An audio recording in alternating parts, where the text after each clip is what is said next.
We're super excited to introduce to you 5 local practitioners and leaders. And the first of them is Mary Ackers. She is the youth facilitator on our team. We absolutely love having Mary as part of our team. She also, I get the privilege of working alongside Mary as we co-direct our leadership internship, which you should find out more about to hang out more with Mary.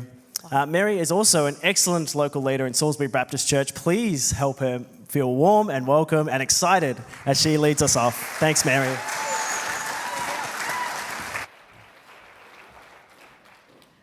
All right, I want you to think of the person, or maybe one of the people, who opened a door for you in ministry. Maybe they asked you to lead Sunday school for the first time. Maybe they got you up on stage. Maybe they just asked you to join their team for a ministry. Who was that person? And I want you to think of who you were in that experience. Did you feel ready? Or did you feel like they were taking a big risk on you? And what about where you are now? Was the risk worth it? Recently, I've been spending a lot of time in the story of Peter, the Apostle Peter, and Jesus. And I really love their relationship. I love that Peter is so human, and Jesus is just so godly. And it's a wonderful example for us of this thing in relationships, friendships, in leadership, where we see trust and risk and failure and trusting again. But it's my experience that we tend to reduce the story of Peter down to just his failures. Now, granted, there are a lot of them, but we sort of think about his failures and just what they mean for his faith. But I want us to take a step to the side and adjust our perspective and think about Jesus and what Peter's failures meant for the way that Jesus was leading. Because Jesus was taking huge risks on Peter. A few weeks ago, I brought this story of Peter to our young people at our Year 11 and 12 Easter camp. And this is a really good context for Peter. I know that we widely hold Peter as one of the older disciples, but he displays these great and fascinating qualities of youth. He's so passionate, but he's also very impulsive. He's very loyal, but he's way too confident in his own thing. And he's sold out to the pursuit of following Jesus, but sometimes he really misses the point of what that means. And he misses the point of Jesus altogether. But amongst all of this, Peter loves Jesus. And because of this love, he is starting to have eyes to see and ears to hear. Now, what's particularly special about Jesus and Peter's relationship is that from the very beginning, Jesus sees something in Peter that not many other people see. He gives Peter a new name. He calls him the Rock. And in this, he bears witness to the truth that is inside of Peter. But it takes a while for that truth to shine through. It takes a lot of investment and a lot of trust from Jesus. Jesus takes risks on Peter that aren't always rewarded. But he keeps taking those risks. He keeps investing in Peter because of what he sees inside of him. So I encouraged our young people to put themselves in Peter's sandals and to think about what it is that Jesus is naming and shaping in them. And as the leaders of our movement, my challenge to you is that if our young people are Peter, then you get to be Jesus. The challenge is to see with the eyes of Jesus, to see beyond the impulsive, the brash, the stumbling failure that you might see sometimes, and think about what it is that is worth taking a risk on and what is worth investing in.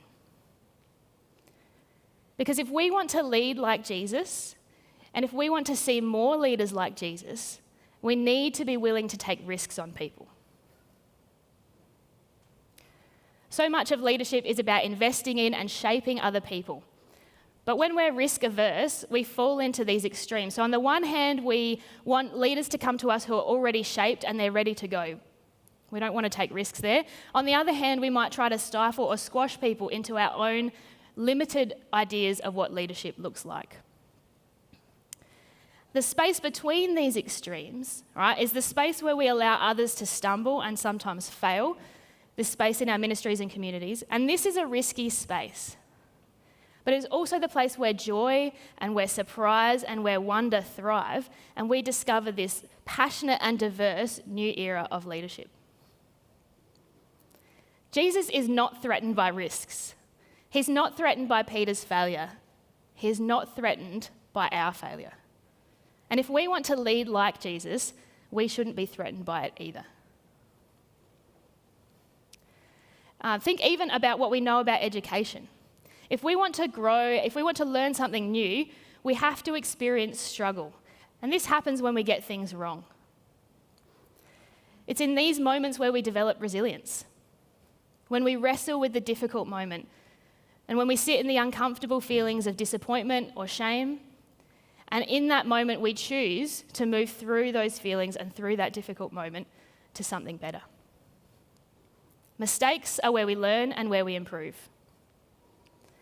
But we also know that our bodies and our brains, they don't retain what we learn unless we're in an environment where we feel safe, where we feel connected, and where we feel loved. So we need to create spaces where people can fail. Safe spaces where mistakes are met with grace. What better place to find this than in our churches? It's places like this where people like Patrick Garton encouraged me to try preaching again after I failed an early sermon that I did and just wanted to give up. It's places like this where people like Beth Hoy took me, a second or third year Easter camp leader, and said, "Hey, would you think about co-directing?" And countless other people like Mike Stevens, people like Riley Smith, people like Jenny Pryor, there's heaps I could name, who all said things to me like, "Hey, have you thought about doing this? Have you thought about joining this team? Have you thought about what God is doing in your life?" I often haven't felt ready for the experiences and opportunities that I've been offered. But everyone who's taken a risk on me has opened a door and led me to the place where I am today. If we want to lead like Jesus, if we want to see more leaders like Jesus, we need to be willing to take risks on people. We need to allow them space to fail, and we need to meet them with grace when they inevitably do.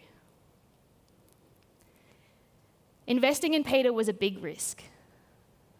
Jesus knew that he would stumble, he knew that he would fall, and he invested anyway. And when Peter failed big time, Jesus still met him on the beach for a fireside breakfast of grace and trust.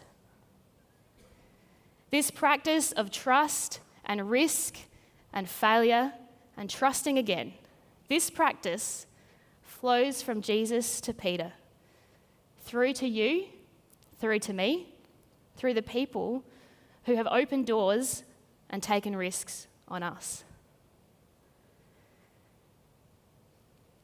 I started by asking you if the risk that was taken on you was worth it.